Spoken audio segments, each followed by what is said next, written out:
Assalamualaikum warahmatullahi wabarakatuh. Perkenalkan, saya Azrina Syarafina, kelas BGMI 6C.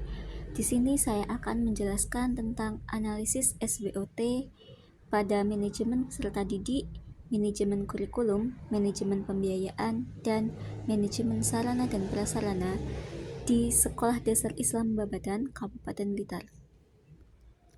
Tugas ini disusun untuk memenuhi tugas ujian akhir semester mata kuliah Manajemen Mutu Pendidikan yang diampu oleh Ibu Maftuha MPD. Analisis SWOT terdiri dari strength yaitu kekuatan, weakness yaitu kelemahan, opportunities yaitu peluang, dan threats yaitu ancaman. Yang pertama yaitu manajemen peserta didik. Kekuatan yang dimiliki oleh sekolah tersebut diantaranya yang pertama, lokasi sekolah dekat dengan peserta didik dan masyarakat. Yang kedua, memiliki kepercayaan dari masyarakat karena berbasis Islami dan berakhlakul karimah. Yang ketiga, melakukan seleksi tes tulis dalam penerimaan peserta didik baru. Yang keempat, guru dan karyawan ini dekat dengan masyarakat. Yang kelima, tingginya minat masyarakat untuk menyekolahkan anaknya di sekolah ini. Yang keenam, sekolah memiliki buku induk siswa, jadi semua pencatatan tentang peserta didik ada di buku tersebut. Kemudian sekolah ini memiliki ekstrakurikuler, pramuka, drum band, dan hadroh. Untuk kelemahannya, yang pertama, sekolah ini memiliki keterbatasan anggaran sehingga kegiatan sekolah kurang maksimal. Kemudian, kurangnya penggunaan teknologi saat pembelajaran. Yang ketiga, seleksi peserta didik ini kurang maksimal. Yang keempat, sekolah ini memungut biaya pendaftaran. Yang kelima, calon peserta didik baru tidak mendapatkan seragam secara gratis seperti pada sekolah dasar negeri umumnya. Adapun peluangnya, yang pertama, sekolah ini memiliki program unggulan tahfidz. Kemudian terdapat sholat duha, sholat duhur berjamaah, dan metode Utsmani. Peluang yang kedua, tradisi turun-temurun orang tua menyekolahkan anaknya di sekolah ini.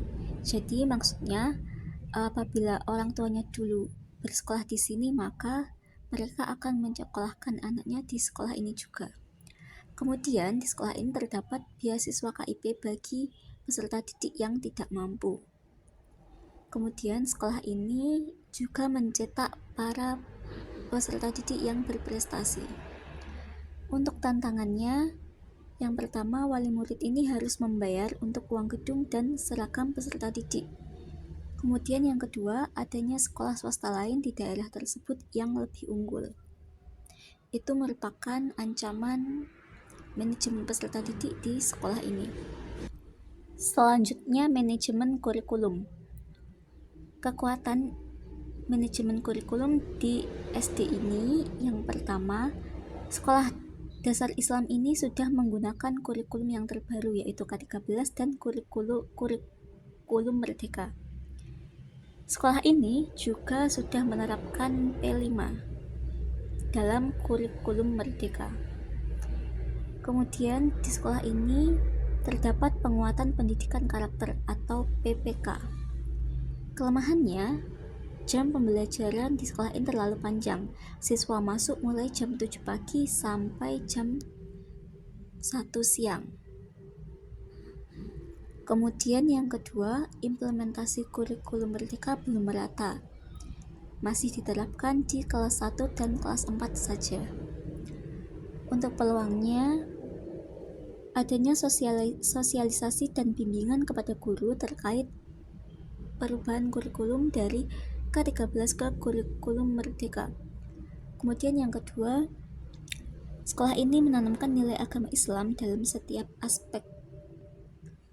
Tantangannya sendiri yaitu kurikulum yang berubah-ubah, sehingga para guru dan peserta didik harus menyesuaikan perubahan kurikulum yang diimplementasikan.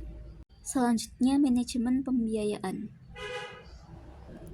Kekuatannya yang pertama, Sumber dana tidak hanya berasal dari satu sumber atau dana apa saja. Sumber dana berasal dari SPP, sumbangan wali murid, komite sekolah, dan hibah. Kemudian kantin dan koperasi setiap bulannya memberikan setoran kepada sekolah. Jadi itu bisa menambah pemasukan sumber dana sekolah. Untuk kelemahannya, dana yang didapatkan untuk menggaji guru, pengadaan sarpras, dan pembiayaan lomba sepenuhnya dikelola oleh sekolah.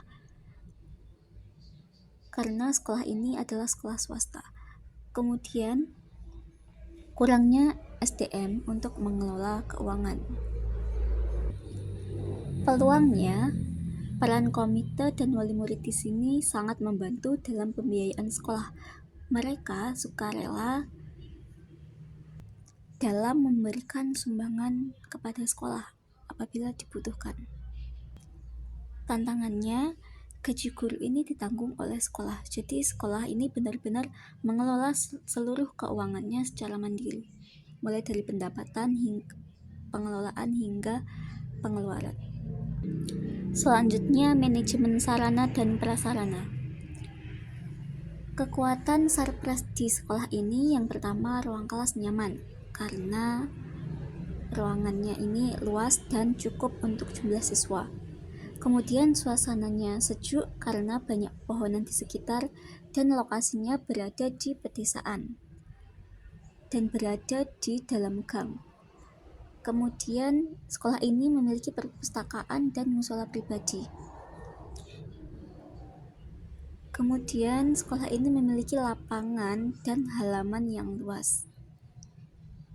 Selanjutnya, sekolah ini juga dilengkapi dengan LCD proyektor. Meskipun tidak setiap kelas memiliki LCD proyektor, namun apabila dibutuhkan, di kantor sudah tersedia. Untuk kelemahannya, di sekolah ini belum memiliki laboratorium IPA dan laboratorium komputer.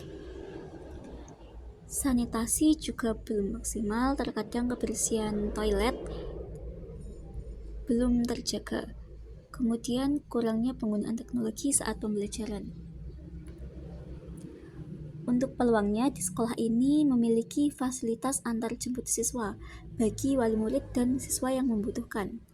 Kemudian kondisi ruang kelas masih bagus, belum ada kerusakan. Tantangannya, biaya untuk pengadaan sarpras ini terbatas. Dan terdapat sekolah swasta lain yang memiliki fasilitas sarana prasarana lebih lengkap daripada sekolah ini. Itu menjadi tantangan bagi sekolah dasar Islam ini. Sekian, wassalamualaikum warahmatullahi wabarakatuh.